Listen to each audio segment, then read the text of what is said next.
Kapatisi TV. Together we achieve, together we can fly, reaching for the sky. ICFA University, Meghalaya. Hatu pidon am kathong man long kita kinong shed hagi hotel and hagi restaurant ibapau. Hamokam hilaban pun orlong e hotong kajongpi. Ke admission club play bani ai ki course ki bapel. Kadon ka degree course, ka diploma, ka advanced diploma course. Kementri jong Sorkar Pdeng kabakmi ikhtina pelatingka kenirmala Sitharaman ka arpotrek Jylla araja apun rew kalong baki externally aided projects kibal ai shi Jylla ka than chite lamingi kan thupru hakan ki Jylla Meghalaya ki dei kibla be pisa kan 9% dak Sorkar Pdeng haka jeng karan ba kilat patai kubor hanong ba shlong haka jeng wan yu ko jari ka ba arts ngi shakan ki Jylla ka Sitharaman kalong ru baki ne ki project ki dei ki ba ka Sorkar Pdeng galat mu khnang ban kinti ba ban pin kaladur ya ki Jylla ha ka than chite lamingi Menteri rang ba ka Jylla ukon rat ke sangma ulai thuru ba kini ki ars nam lalin no ka Sorkar Pdeng apo ka jeng lam jong Narendra Modi kum menteri rang ba do jong kari klapai khmat bahasa ka than chate lamingi ban the ya ki song pen rai. See, the idea was that the externally aided projects have shown significant changes in these states, particularly in the northeastern states. And when we talk of externally aided projects, 90% of the loans are completely paid back by the center. The state only bears 10%, which effectively, with the land, with other expenditures, would be about 72 to 74% for the states, and the rest is completely on the center. So it's a centrally funded. About 72 will be center's share, and the rest will be states. So it's a substantial benefit to a state, particularly in the northeast, where the center pays, as I said, close to 75% of the entire loan, and the state's burden is very limited to that extent. So it has a direct benefit in transforming the fundamental projects which are so necessary for the state, whether it is infrastructure, whether it is social infrastructure, schools or education, skilling related. So in the last at least 8 years since after COVID, we found that on the one hand, the central assistance in the name of SASKI, which is given as a 50-year interest-free borrowing to the states, or projects under the externally aided route, have both transformed the states of the Northeast. But even as we found that states were benefiting, we thought that the institutional capacity and the ability to convert the projects quickly in time and then have a pipeline of projects with which you can keep going on with newer and newer things were good in some states but were limited in most states of the Northeast. And therefore we wanted to have a 2-day kind of a seminar where all the chief ministers gracefully attended, and in it with the help of those multilateral development finance institutions, we'll talk about how to improve on the capacity within states, and then what are the best practices that can be copied, and so on. So we had this today, and I'm grateful to the Chief Minister agreed to host it. And then all others came and participated, except Manipur, which explained that they would send all their officials, but the CM couldn't come. And Arunachal, similarly. So I'll be just attending the valedictory of the 2-day. I understand the discussions are going on very well. In the meanwhile, in the morning onwards, and yesterday before we commenced this program, I've been happy to be part of the launching of one major completed project for dealing with spices in a very, very nice and very well approved processes, which is also funded by the IFAD. And today, for instance, one of the beautiful stadiums, I was very impressed because it has that large aura about a good sports stadium, and the children and college students were all there, and the spirit was really very energetic, and that was one of the purposes I had gone to the Jaintia site and participated also with the GI tagged clay pottery, which is made without a potter's wheel but purely with the hand. I was there as well and could interact with the community. So my visit, therefore, although centered around the workshop, also had the benefit, like the last time. I could see other beautiful parts of Meghalaya, interact with the people in that region and so on.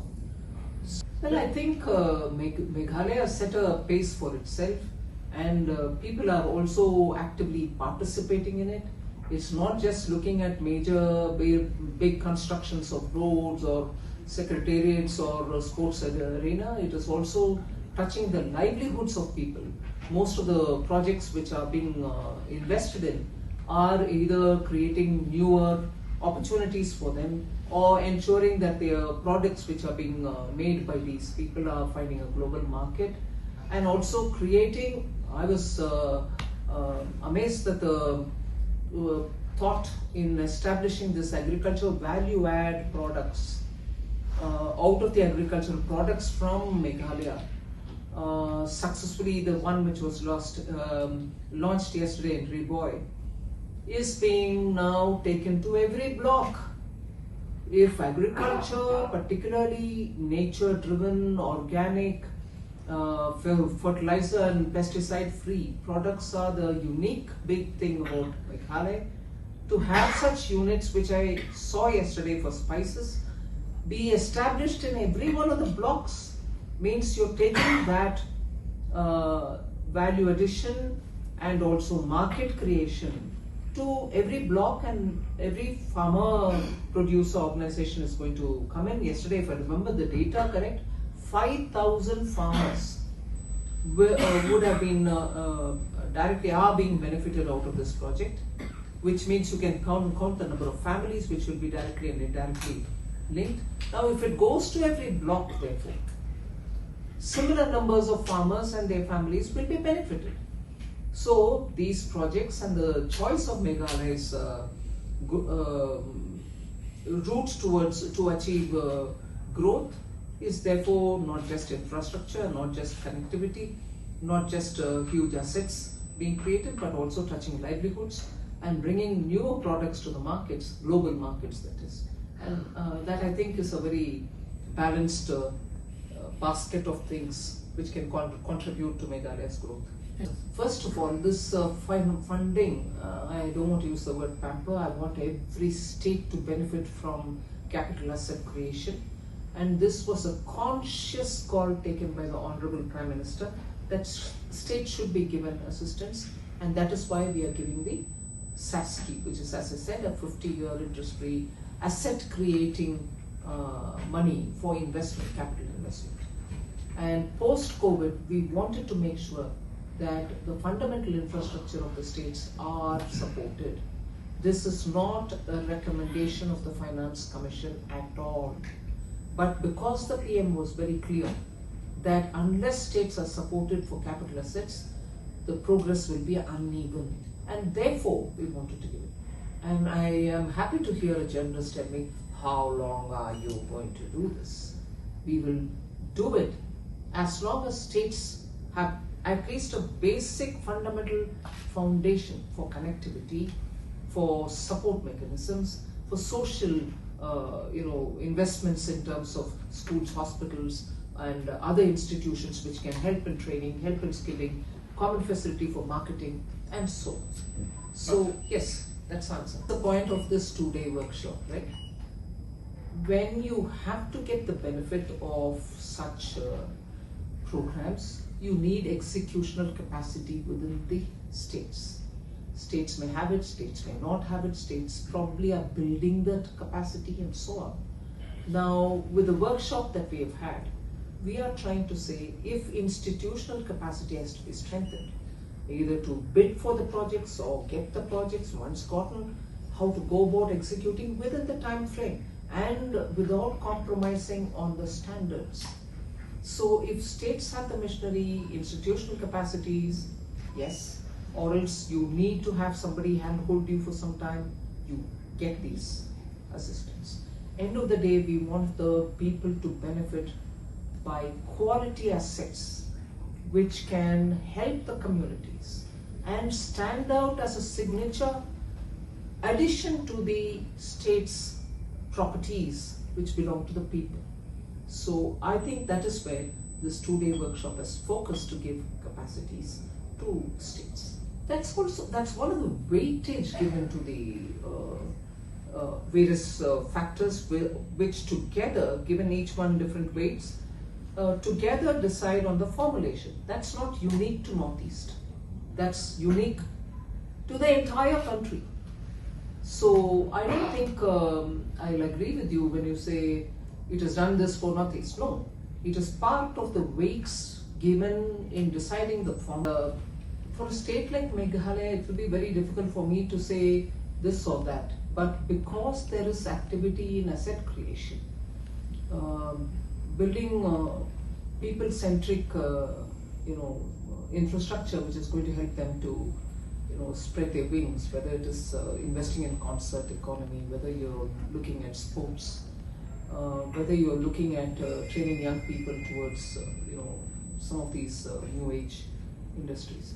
All of them are contributing immensely towards Meghalaya's growth, and I think that will continue. But I'm also seeing freshness about the way in which agricultural products benefit from value addition, and they can also now be exported.